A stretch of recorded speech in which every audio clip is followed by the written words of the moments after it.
micro essay as recite, micro narrative as something that um, talks to itself out of itself as the stretching of something meant to go on, so to be recalcitrant or to continue, but at the same time to thereby demonstrate its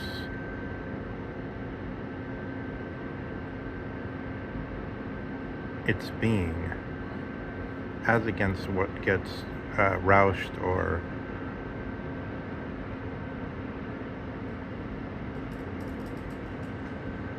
cycled away. So that this is supposed to be an attempt to think will to power, as Nietzsche thinks it, where he's saying being is on the side of this thing that attempts to be stable, and in being stable has duration, which is then always in the waters, like silver dust, reflecting for a moment before it disappears into all these various looks, and and Los Feliz,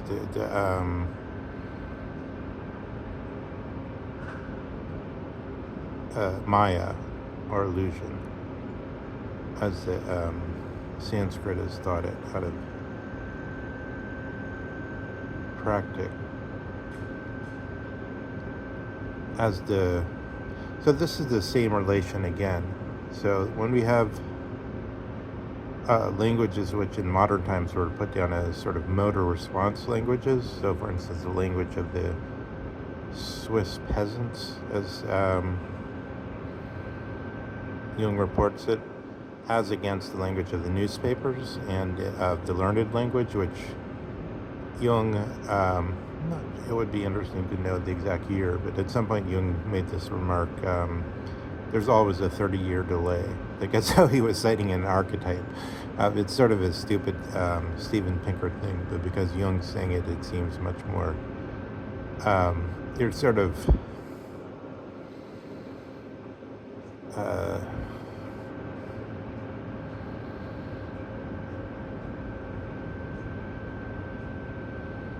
you want to be somewhat more curious for the reason that because Jung is like a sober individual, and because he's so learned, and because he's thought of all these things, you say, isn't it odd that somebody like that would make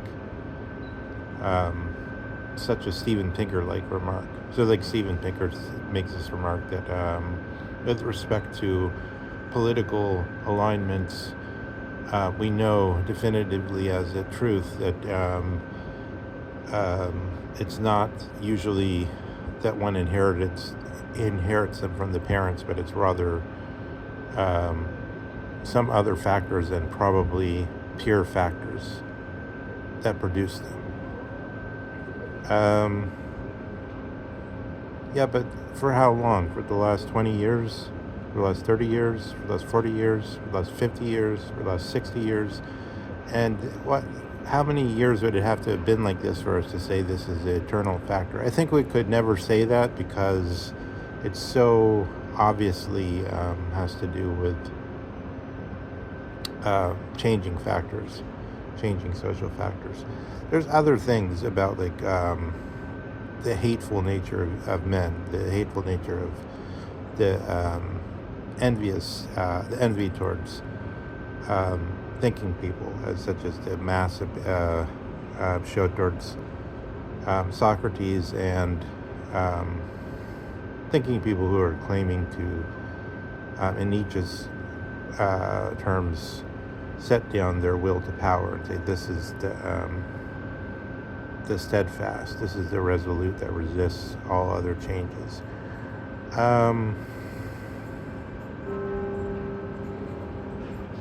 Pinker makes this sort of historically naive remark about political affiliation, but Jung says, every 30 years, the things that were in the hands of the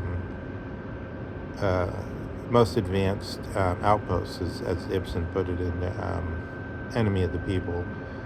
You remember Ibsen and Strindberg were fighting a lot over these questions of the position of women in society, so that the most advanced outpost takes this sense of being sort of socially advanced, progressive, the closest to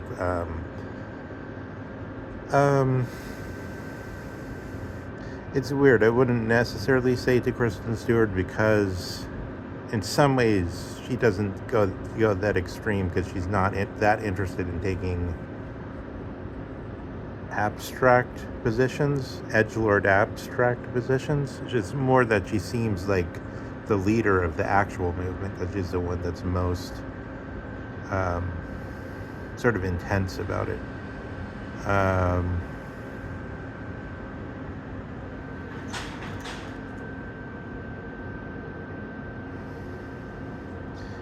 But in any case, Advanced Outpost has a specific sort of meaning in the sort of way the Hegelian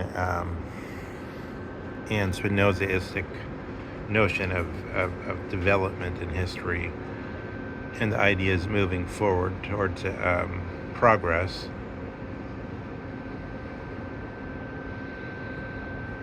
Although this has lots of forms. I think Hegel is just a prominent form, but it's more like something that's spewing out already especially from Spinoza's time. The pantheismist, right? The great document on this, actually, that shows the watershed moment when it's actually happening, is probably the Jacobi Moses Mendelssohn stuff. That shows sort of the historicism, and which prepared Hegel, which taught Hegel how to think of that it was cogent to think in terms of historicism. And then Hegel systematized it and said, this is how the dialectic happened, and this is my explanation of it in terms of sort of a transformed kind of Kant and sort of tutelage from Schelling in a way, and whatever the other influences are. But in any case, out of the stuff that was then prevalent in the time, he's made this system of here's how the progress happens. And so that's why then what Heidegger says is the main thing that determines Marx vis-a-vis Hegel is that he's still thinking in this type of there's a historical process, and that its ground is pointed to in this type of debate about that what they're now calling the verta, or the values. I mean, this way of talking was only fully completed with Nietzsche, the values and the weighing of the esteeming of the values, but it was already there in the pantheismist, right? And as in 1848 especially, it became the manner of dividing the disciplines in the universities, in the most important universities in the world.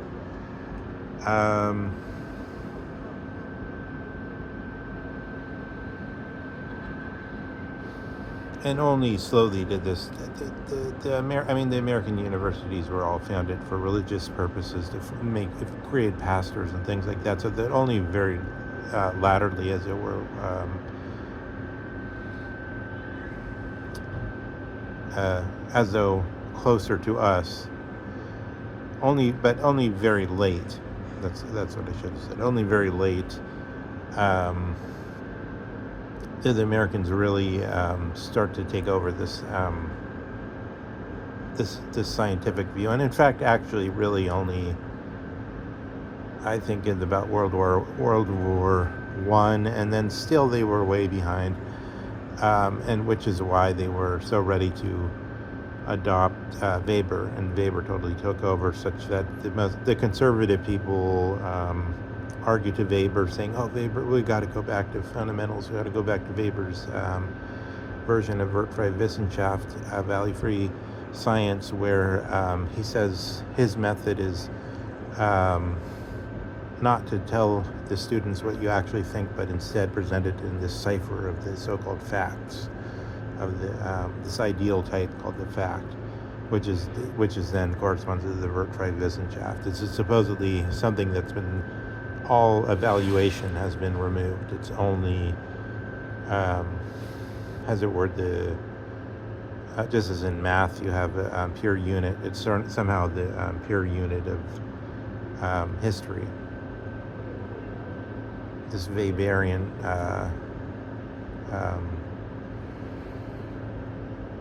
Tatsache. Tatsächlichkeit, facticity. I think that's how it should be said.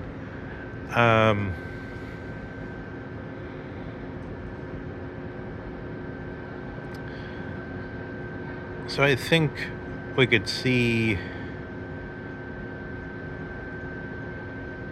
how Nietzsche is trying to think the will to power is that I think every time you try to make it cover everything, such as in the idea of fusis as grabbed up out of the unthinking language into the usage of the philosophers, idea of fusis, which becomes the idea of nature, which is supposed to cover everything. But then it's thought in the way it was originally thought is it covers everything, but it doesn't cover mathematics, and it doesn't cover things that don't arise in reality, such as the judgment that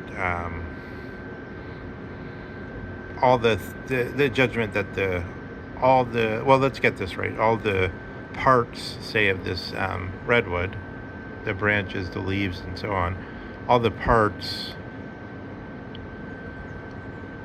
are less than the whole.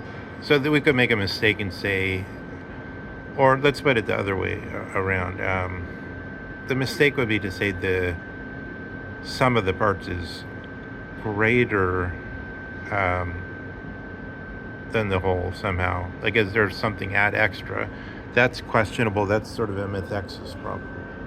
But if we just say the parts, any part is less than, that's a good way to put it. Any part is less than the whole. Any part, I take off I isolate and point to just one leaf, and then in the sense of, if less means in the sense of the area, the geometric area, it's an apodictic notion. Either we could understand that makes sense or we can't. So any part is less than all of the parts, or the whole.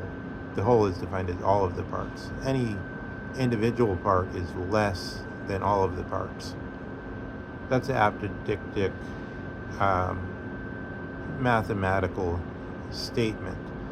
And so at the origin, at the foot of the tradition, a concept of nature is thought as distinguished from the region where apodictic thinking happens, or the laws of thought in Aristotle's sense. So keeping that in mind, this is sort of the ground in which he's saying, will to power applies to everything, including this apodictic thinking, including what the people that say 2 + 2 is 5, like Dostoevsky or others, or the mystics, I suppose, in a way.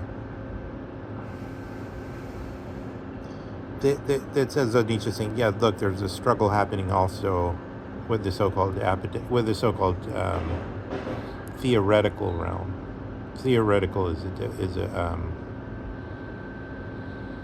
a tricky word because the word theory was taken over by the empirical sciences, where it has a different meaning than it did in the tradition. But theoretical meaning the contemplative realm, where mathematics understood as different from nature, or anything that arises at a certain moment and goes away at another moment. So the world could be totally destroyed, but then always this truth that some of the parts are less than all of the parts, or the whole. The whole understood as all of the parts. Some of the parts are less than all of the parts. All of the parts is more than some of the parts, understood as geometric space. It was taken that this type of statement, and understanding it, this is something that wasn't destroyed if the universe was destroyed. This is something that was always remain, and this is in the episteme, or the higher part of the divided line for Plato. So this is the two worlds. That's the notion of the two worlds. But the problem is, you can't simply keep the lower two parts of the divided line. You can't simply say, oh, only nature, because nature itself is a dianoetic happening. It's something that we assume there's always nature. Like even before the Big Bang, even if there's nothing, we'd still have to understand that as nature. Otherwise, you'd have to have this other category. Oh, there's the time before nature existed, and there's nature. And then, it's like a theory of the unconscious or something, right? So, okay, as we're going forward, we're still going into this psychologism problem, which is that one way to try to find some footholds in the rock face of the this unheimlichness that Heidegger has presented to us. And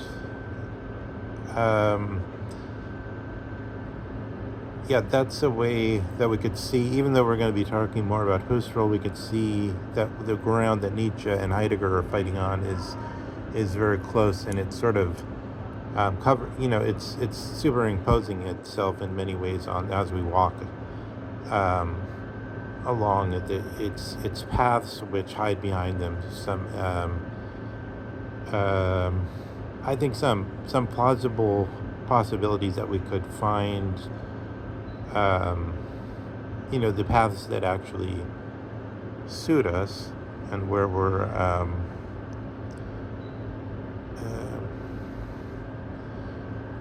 pleasantly disposed by them, according to our Sorge.